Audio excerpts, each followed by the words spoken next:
special show, The Great Climate Change Challenge. I'm Gargi Rawat. Now, as we focus on ways to counter rising temperatures, energy transitioning, or as it's popularly called, decarbonisation, has become a big focus. It's the process of reducing or eliminating carbon emissions in the atmosphere. India right now is one of the largest emitter of greenhouse gases in the world, third in fact after the US and China, though as we keep emphasizing, our per capita emissions remain very low. Carbon emissions are driven primarily by 6 sectors, that's power, steel and other metals, automotive, aviation, cement and agriculture. A majority contributor to carbon emissions in this sector is of course coal. Coal remains the most dominant source of energy in the country. In fact, it's responsible for 37% of all energy generated globally. Now at COP26, India announced that by 2030 it will reduce carbon emissions by 45%, reducing the total projected emissions by 1 billion tons. In this episode of the Great Climate Change Challenge, we will talk about how we can reduce emissions to decarbonize India across all the sectors, the various challenges that are being faced, also policies and initiatives of the government and also private sector to tackle this particular issue. And joining us today on the program to talk about all these issues, we have Karthik Ganesan, Fellow and Director, Councillor on Energy, Environment and Water. Thank you for being with us. Vibhuti Garg, Director, South Asia at the Institute for Energy, Economics and Financial Analysis. Preeti Bajaj, CEO and Managing Director, Luminous Power Technologies. Thank you all for joining us, and we of course have an audience who will ask questions also of our panelists. Karthik, I'd like to start with you. An ambitious target that India has set for itself, and when it comes to energy transitioning or decarbonization, where do you feel the priority should be? What are the low-hanging fruits where the government and the private industry can focus on? As it stands, the lowest hanging fruit that is visible to everybody is power sector. One could argue, whether there are merits to focusing on others immediately, but in terms of electrifying everything and converting everything to renewable energy is the focus in India and in many parts of the world, because there's still a lot that needs to be done, because even today, close to 3/4 of our electricity generated is from coal. While there is some sort of parity that is often talked about, wherein solar and wind become competitive with, thermal power, the challenges, of course, are that when the sun's not shining and the wind's not blowing, which is typically evening hours, what do we do? Which is where energy storage comes in. So when you talk about parity, it's really about, are we able to replace the energy that coal provides at an economic cost with solar plus or wind plus energy storage at all times of day. It's a steep hill to climb, but that said, I think we're doing a fantastic job in terms of replacing that incremental coal during times of the day when the sun is shining and the wind is blowing. Other than this, of course, the low-hanging fruit really is transportation, if you ask me, because that is the one place where India's emissions are a small share of what the rest of the world is, primarily because private vehicle ownership in the country is still very low, but the aspiration is phenomenal, right? More than 55% of urban households in tier 1, tier 2, tier 3 cities want to own a car. Now imagine if all of them did own a car and actually use a car. And the reason why it is because we've set the aspiration. If you can change that, right? And of course, changing it is not as trivial because we're all used to sort of the comfort of, riding a car or going there, using it whenever we want it. We can't deny that to somebody unless we say that there is an equally comfortable and a convenient and a cost-effective solution that will actually work for your needs as well. The remaining sectors, for instance, industry, because there is this competitiveness issue, right? Because we are exporting a lot of what we produce, and because our consumers are so sort of conscious of, the cost at which we buy industrial products, industry is a little hesitant. And more importantly, they have their bottom lines and their shareholders to sort of respond to. And agriculture, of course, you've talked about, and I think that's the tough one that we'll probably get into in a while. Yeah. All right. And so Vibhuti, now that is the challenge India faces. On one hand, developing nation, we have to, pull out so many people from poverty. We want to provide them with employment, but at the same time, we've put these, ideals that we want to, ascribe to, or these challenges in terms of reducing energy. So that really is the balancing act. And given that and what we've spoken about industry and the challenges they're facing, how important is it for the, a government framework really and policies to kind of make industry become cleaner in terms of energy? I think you've raised this topic at a very right time with us approaching the air pollution season. I think this becomes a very, very hot topic to talk about. Clearly, we are seeing increasing incidences of natural calamities with heat waves in India last year and early this year with excessive floods, other parts of the world being impacted. So I think we are at a time where we need to act fast. While these solutions, as Karthik mentioned, are expensive, and I think that's where the main support from the government, whether it's in the terms of policy support or fiscal support, especially for technologies which are new, which are nascent, which are going through the same kind of a learning curve which wind and solar did. Way back, 5 years back, even renewable energy like wind and solar were not competitive. Now, with economies of scale, with technology innovation, with better efficiency, we have reached to a point where we can still say we do have solutions available for the power sector to begin with. The solutions are now at least available. The technologies are available. But for other technologies, whether it's green hydrogen for industries or even electric vehicles, if you'll see in the last couple of months itself, government has come up with such fantastic schemes to support deployment of more and more electric vehicles. There's a $7 billion of scheme, especially for the public transport that the government is rolling out. There's a green hydrogen mission that has been launched. On the other hand, to push electric vehicles again, that's where the role of the government is. Clearly, for any technologies to be deployed, you need money, and unless you provide them the right set of policies and the right set of certainty, we can't get money otherwise. Preeti, let's talk about people and the public. What can the public do in terms of pressurizing the government or industries for cleaner energy? I think, India is a vast consumer market. I mean, with 1.4 billion people, I think the people power is true in addition to, I think, the power delivered by wind, storage, and the like, and solar. What I would say, I see this transition like underpinned by 3 pillars, if I may say so. Number one is capacity itself. That is something industry and government together will perhaps look at and invest in, and we'll co-create. The second piece is the community activation. There are technologies such as solar which are already at parity, as already referenced, during time of day. I think adopting that and behavior change is something that we've got to go for. We are the people who are using what is coming out of this energy source ultimately in our homes. So can we actually change our behavior? Can we challenge ourselves? It kind of leans into the life mission, so to speak, also unveiled at the G20 discussions. And with the Indian lifestyle, I think we can certainly adopt that. But essentially, consumers can lean into it. They can be taking advantage of the awareness that is being brought to it. They can be aware of the fact that solar is already at parity during time of day.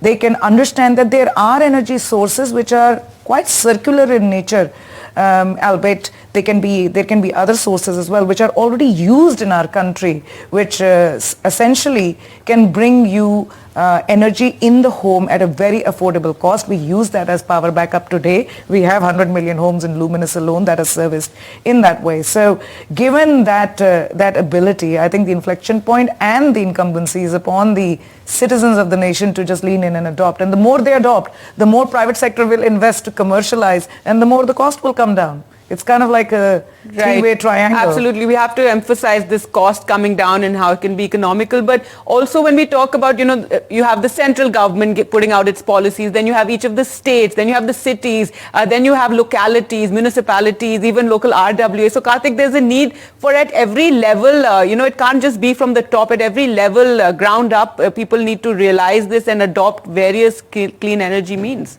In a democracy, right, it's not about just voting in the right person.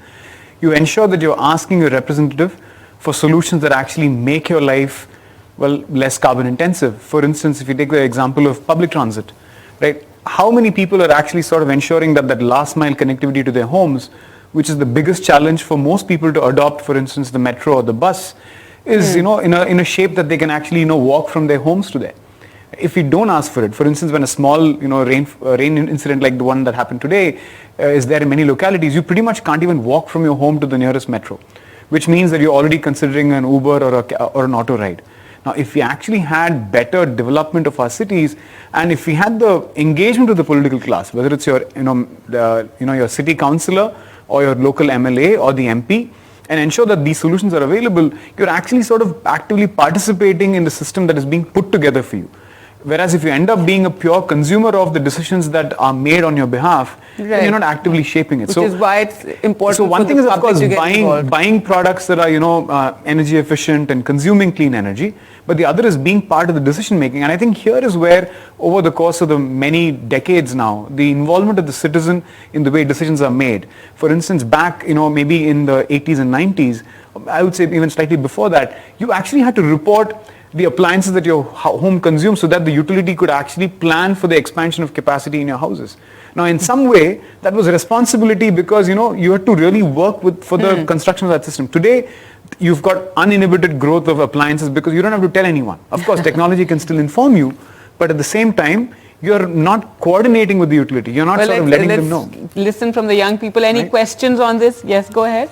My question is on the piecemeal level, can you just suggest something that how we can inculcate climate literacy among ourselves and especially among our parents, because they just do consumption like... Let's have some more questions. Any other questions anyone else wants to ask? As we all know, green hydrogen is a new kind of clean energy. So how India will use of it, and are there any plans to make more of it? Yes, Vibhuti, would you like to answer some of those questions?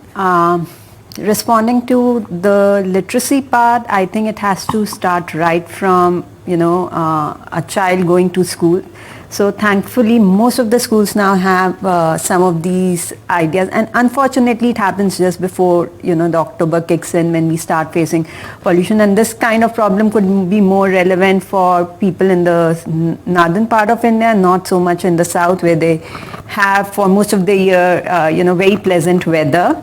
There is this difference between local pollution versus, global warming that's happening. So I personally have engaged with a lot of school children and have done these sessions, and to my surprise, the awareness is much more. So I think that's where small things, while we think, okay, it's just one of us, but together we can actually youngsters a lot, are but quite it starts at a individual level. It's interesting that you want to know how to influence the parents as well. Well, with that, we'll just slip into a short break and return with more. Stay with us.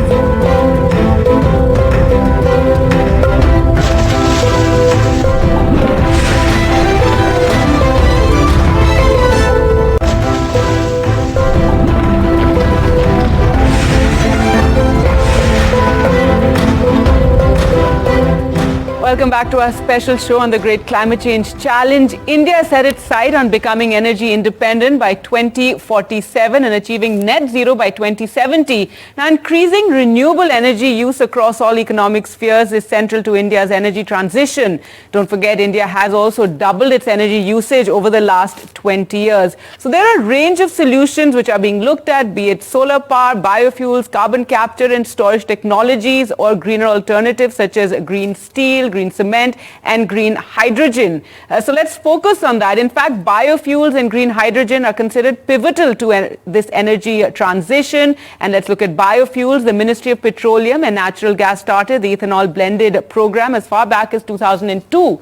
Ethanol fuel cars produce less CO2 emissions. Currently, the blend stands at 10%, and this is just phase one. Then we have green hydrogen, or hydrogen produced through electrolysis. In theory, we can produce green hydrogen without emitting CO2, and that's why it's a big deal. Hydrogen can be utilized for long duration storage of renewable energy and has been long considered one of the primary alternative to fossil fuels. Now, the objective of the national mission is to make India the major manufacturer and exporter of green hydrogen across the globe. And how close are we to that? Well, to talk more about that, Karthik, if you can, this is our focus right now, and how good is it looking, or how challenging is it? We need clean electricity first before we can start generating green hydrogen, which means that green hydrogen necessarily comes from electricity that is not driven by fossil fuels, so which is from the renewable energy, which is solar and hydrogen, solar and wind. Yes. Right. Now the challenge is that India, at least until let's say about a year and a half ago, had this target of 450 gigawatt or 500 gigawatt worth of non-fossil. That did not factor in the hydrogen that we are going to produce, right? Now, we can, of course, divert some of the electricity to produce green hydrogen. The challenge remains then that what is it better to decarbonize? Is it better to decarbonize the electricity we consume, or is it better to decarbonize the industries that actually end up using some of these fossil fuels? Imperative to secure our energy, that we want to depend as little as possible on the external world that is driving this green hydrogen push. And yes, if we can continue to generate electricity which is domestically manufactured through this, from the sun and wind, but there will certainly be a level of dependence on materials on the outside world. For instance, hydrogen comes with an electrolyzer, which has some materials which again are not as easily available, which means that ultimately independence is a notion that is always a moving target. Right. It's not that once you stop buying oil you're independent. So it's really about how do you ensure you bring as much of the ecosystem as possible within. And a lot of that dependency is also on China, because China is there, and I'm sure increasingly for electrolyzers there will probably be some other part of the world, but it's really about how do you create a healthy dependence so that you're able to service the rest of the world and also be served. It can't be one where I think India is entirely doing everything. So Vibhuti, what do you, if you could tell us, what are the challenges, especially when you're talking about biofuels? See, right now, as you pointed out, that we are doing ethanol blending to the extent of 10%, but we have ambition to increase it to 20% by 2025. One of my colleagues, Charles Warringham, did a study, and he analyzed, if 1 hectare of land is used for traveling the same distance to recharge an EV vehicle, you would require 287 hectares of land for sugarcane production versus around 150 hectares of land for maize production.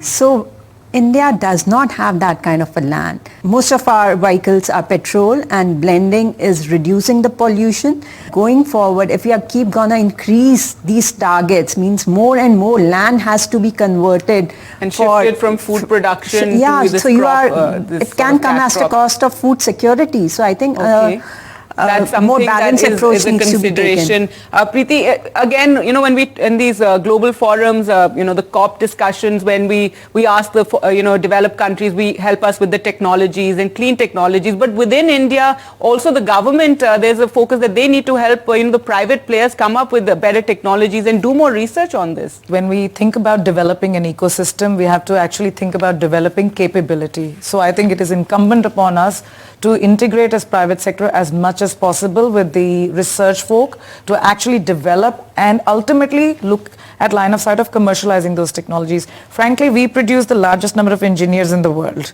So this should not be a challenge. I would rename it the climate change opportunity. The only thing we really need to do is be smart about where we're picking from. To give you an example, if Australia is the place where solar cells were first invented, we should be smart about the free trade agreement that we have signed, and private sector should lean into it, and we should learn about solar cells, shortcut that learning and adopt, commercialize, bring that ecosystem and that knowledge and that capability here. I think the second call to action is to the academia. Academia has got to produce renewable engineering. We have got to go there.